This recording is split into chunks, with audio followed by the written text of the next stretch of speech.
Hai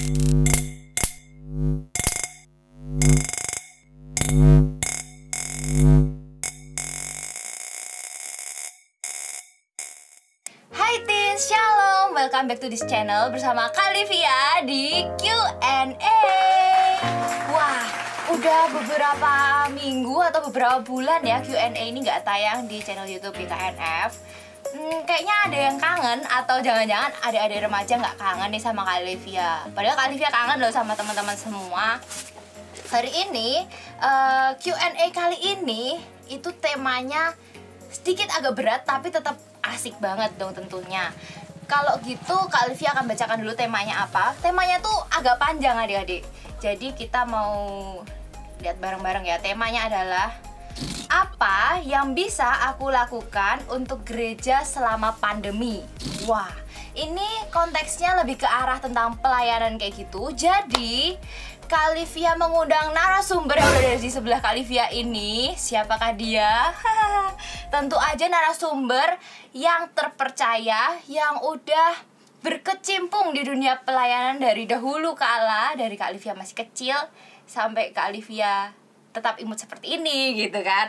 Dari pelayanan di kelas anak, pelayanan di kelas remaja, di pemuda, dewasa muda, terus ibu-ibu atau persekutuan wanita, terus bapak-bapak, tengah minggu, dan juga banyak lagi gitu kan. Oke, biar kita langsung langsung surprise gitu kan. Jadi nanti tolong ya editor langsung dimunculkan begitu saya ngomong 1, 2, 3. Oke editor, 1, 2, 3, tada! Udah besar ya?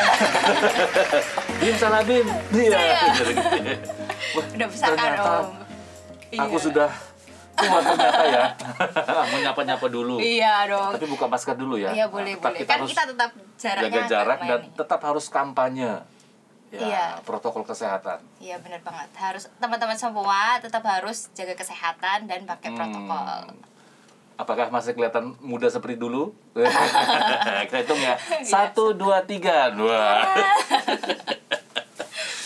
Bapak pendeta kita ini ya. Senang ya rasanya. Iya, akhirnya. Kita bisa duduk berdampingan. Iya. Dulu kan kamu tak ajarin ya. Oh iya benar. Tak marah-marahin. Tak jewer. Tapi Sekarang dulu sering juga Kak diantar ke rumah kan waktu selesai sekolah minggu gitu. Terus Kak Billy antar Vivi pulang naik mobil gereja. Waduh, gila kenangan Kenangan dulu masa ya. lalu. Ya, hari ini kita mau bahas apa nih, Vi? Tentang pelayanan Kak. Tapi Tentang tema pelayanan, ya. khususnya itu adalah gimana sih pelayanan di masa pandemi ini. Apa yang bisa teman-teman remaja berikan untuk pelayanan di gereja kayak gitu. Tapi sebelumnya nanti Kak Billy cerita dulu ya latar belakang dari Kak Billy ya. Oh iya, boleh banget. Nah, tadi sudah sempat disinggung latar belakang pelayanannya.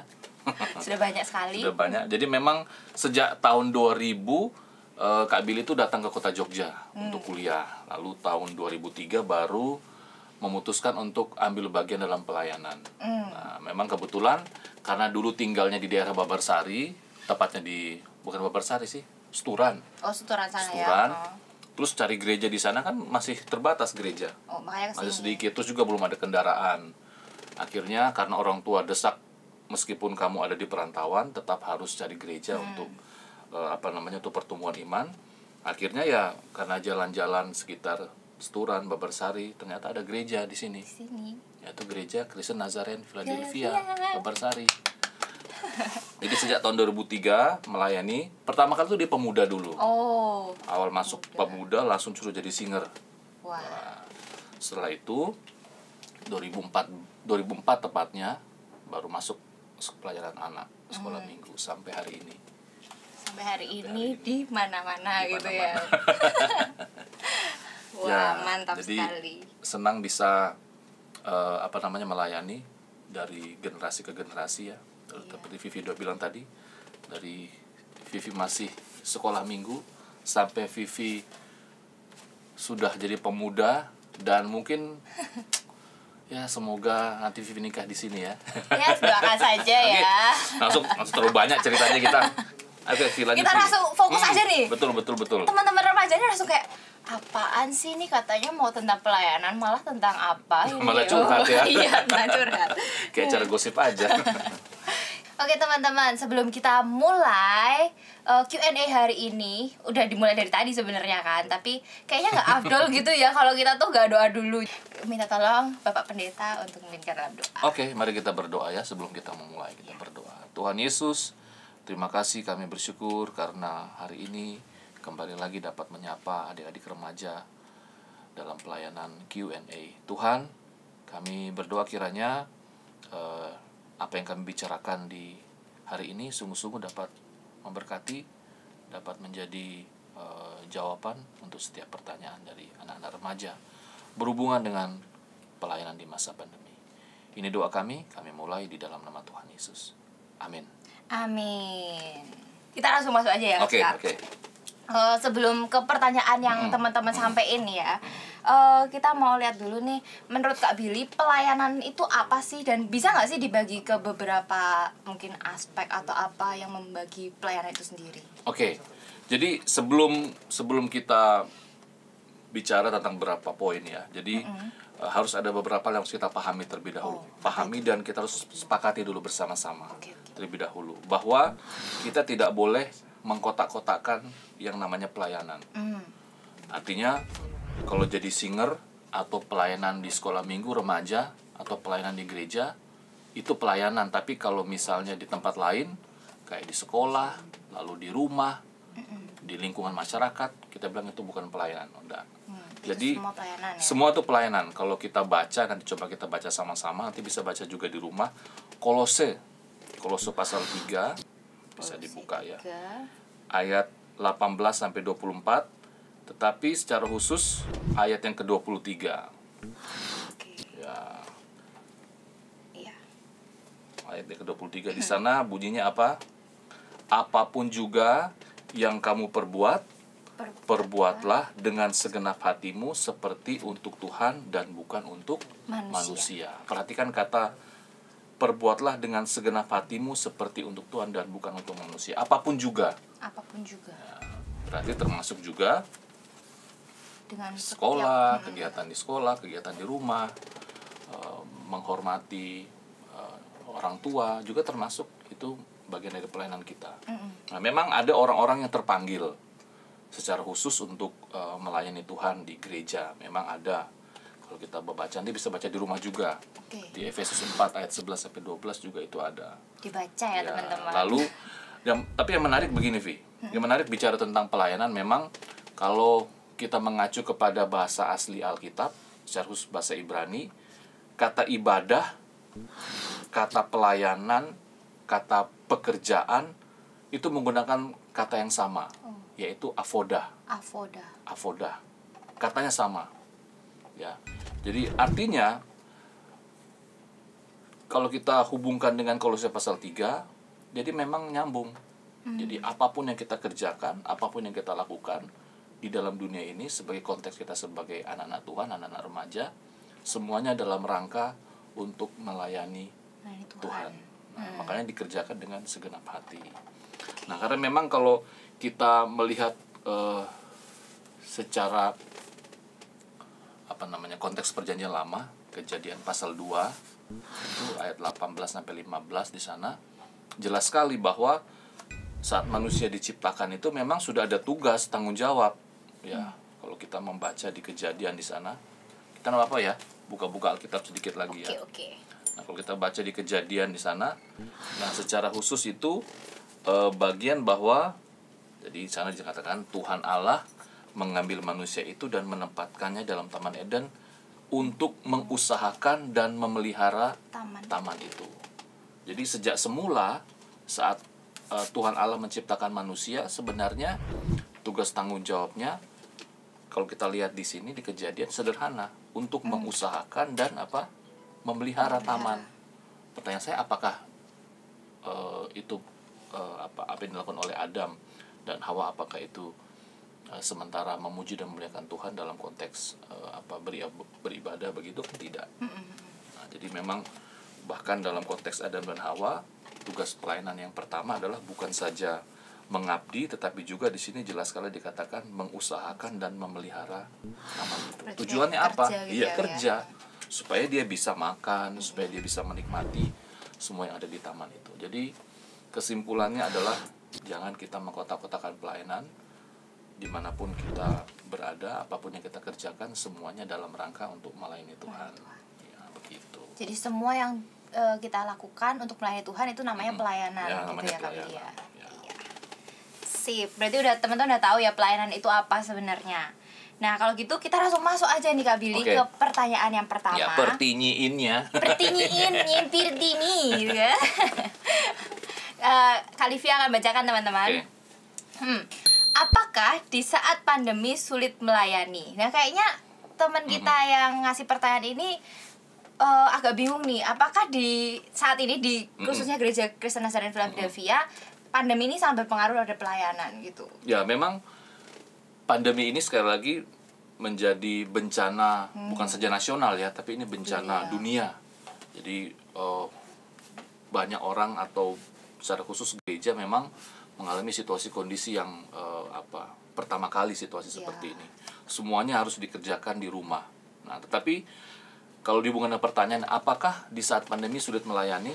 Sebenarnya kalau kita menghubungkan dengan apa yang kita bahas di awal tadi, kita tidak boleh mengkotak-kotakan pelayanan, sebenarnya tidak sulit kita melayani. Jadi dimanapun kita berada, apapun situasi kondisi kita sebenarnya melayani Tuhan. Tapi kalau dihubungkan dengan gereja dalam konteks pelayanan, ya memang semua gereja juga mengalami kesulitan ya, karena biasanya ada ibadah tatap muka bertemu dengan saudara seiman. Biasanya kalau dalam konteks remaja ada setiap hari Sabtu kita bisa ketemu ya remaja begitu ya, sekolah minggu di hari Minggu dengan orang tua di ibadah raya. Tapi situasi pandemi ini mau tidak mau gereja harus menyesuaikan diri. Nah, makanya banyak gereja yang mengadakan ibadah live streaming. Nah, lalu juga ada acara kayak gini nih, remaja begini. Ya. Acara di YouTube seperti ini. Ya, jadi memang situasi kondisi memang yang kita hadapi saat ini sulit. Tetapi kalau dihubungkan dengan pertanyaan apakah di saat pandemi sulit melayani, tidak. Tapi harus menyesuaikan diri dengan situasi kondisi ya. Tapi sebenarnya khusus untuk pelayanan di gereja sendiri ada plus minusnya sendiri gak sih Kak? Kan kalau misalkan kita lagi nggak pandemi, maksudnya pandemi nggak terjadi, maka ibadah streaming habis itu kayak Q&A seperti ini akan susah terakses oleh teman-teman yang mungkin nggak bisa datang waktu ibadah secara langsung. Ya memang satu sisi ada nilai positifnya, ada juga hal yang negatifnya begitu ya. Memang secara positif memang gereja memang dipacu untuk ayo sekarang ini kan bukan kita bisa melayani gereja jemaat itu bukan dalam konteks yang mainstream aja begitu ya. Datang ke gereja tetap buka, tetapi gereja sudah harus melihat bahwa ke depan itu sudah ada pelayanan lain dalam konteks lain, itu pelayanan multimedia. Jadi meskipun gereja sepertinya dipaksa untuk berbenah diri begitu ya, ini beli alat ini mahal ini. Semuanya memang ini pelayanan yang mahal. Tetapi namanya situasi kondisi kita tidak bisa kita tidak bisa tebak ya. Mau nggak mau gereja harus menyesuaikan diri. Siap. Gitu teman-teman. Kita lanjut ke pertanyaan selanjutnya. Melayani dari rumah bisakah? Ini kayaknya tadi udah diulas ya Kak Billy ya. Jadi bisa banget begitu Bisa ya. banget. Bisa banget melayani di rumah. Jadi kalau adik-adik remaja bingung, wah ini aku biasa melayani tapi kok dalam situasi seperti ini kok sulit kemana-mana, harus tinggal di rumah. Apakah bisa pelayanan di rumah? Bisa. Contoh misalnya, karena adik-adik itu biasanya dalam situasi seperti ini banyak mengerjakan segala sesuatunya di rumah. Jadi pelayanan yang paling mudah dan gampang dilakukan adalah pelayanan di rumah. Contohnya Apa tuh? membantu mama dan papa. Jangan males-males ya. Betul. Biasanya pagi-pagi sudah berangkat sekolah ya. Akhirnya mama atau papa yang beresin rumah. Tapi karena sekarang di rumah punya waktu lebih, jadi bisa bantu.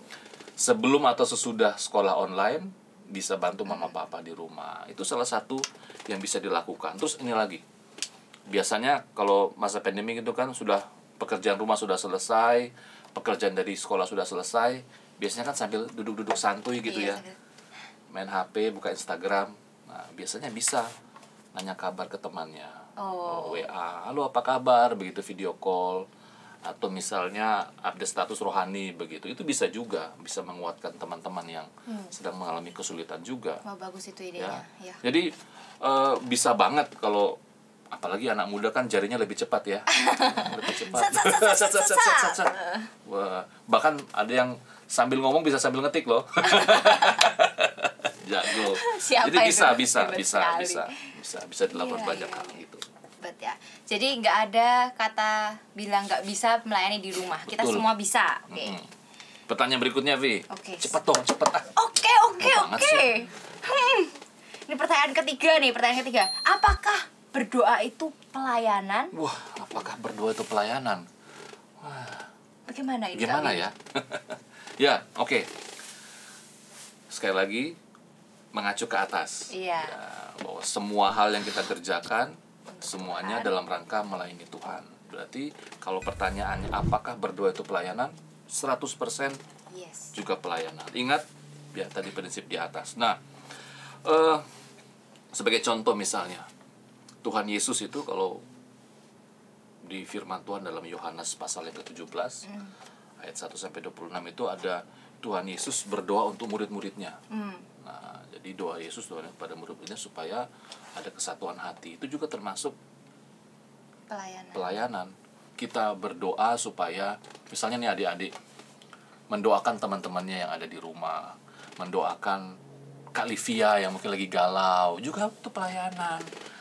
Yang lagi sendiri misalnya lagi, semoga Kak Filia lagi, Kak Livia begitu, Kak Livia bisa tetap semangat dalam melayani, tidak galauan begitu ya. Amin. Kakak-kakaknya juga yang lain gitu So ya. tahu nih Kak Billy nih.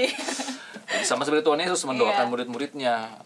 Adik-adik juga bisa mendoakan teman-temannya, Orang-orang lain. bisa mendoakan orang tua, papa mama, bisa mendoakan opa oma, Iya. bisa mendoakan kakak-kakak, bisa mendoakan pelayanan di gereja. Bahkan kalau kita melihat juga nasihat Tuhan Yesus bahwa kita juga harus mendoakan musuh kita. Oh iya. Itu juga namanya anak remaja ya. Iya, aduh pasti jengkel, kesel. Pokoknya kalau bicara kehidupan anak remaja itu lebih rumit daripada kehidupan orang tua atau keluarga. Wah, gampang sensinya, Iya, gampang gampang naik turun galaunya, moodnya. moodnya begitu ya. Wah, Iya. pokoknya kalau udah ada kelompok-kelompok geng-geng begitu ya. Wah, itu susah banget tuh, susah apalagi di banget. sekolah gitu Di kan. sekolah ya. Ya kita Bisa kan saling pernah doakan, mengalami iya. gitu ya. Bisa Saling didoakan. mendoakan. Ini waktunya banyak berdoa. Bahkan juga nasihat Rasul Paulus ya kepada jemaat, kepada Timotius, bahwa dalam konteks kita berjemaat juga harus saling mendoakan juga sama. Nanti bisa baca di rumah di 1 Timotius 2 ayat 1 sampai 4. 1 Timotius Menarik 2. sekali di sana.